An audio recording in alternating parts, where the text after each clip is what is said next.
Presne tak, tento názov neklame, ideme si zahrať Mario Kart v reálnom živote, s reálnymi motokárami a s reálnymi superschopnosťami, bude to veľmi zaujímavé, takže pozeraj do konca.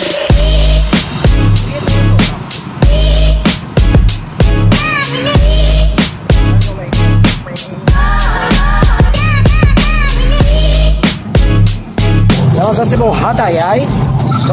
Takže v tejto hre sme museli jesť ovocie, aby sme si predĺžili hada, ktorý je za každou motokárou.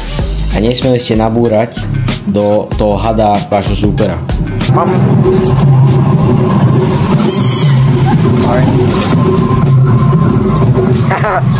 Krava.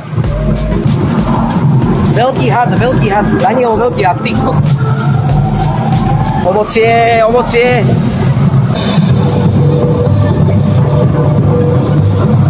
Yes, som druhý. Kokos. Tu je tak veľa žrádlo.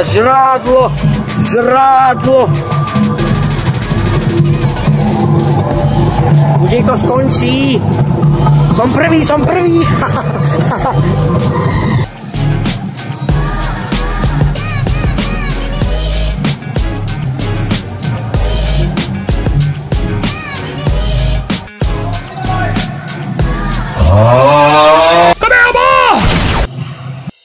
Takže teraz už parkujeme naše motokáry a končí sa naša hra.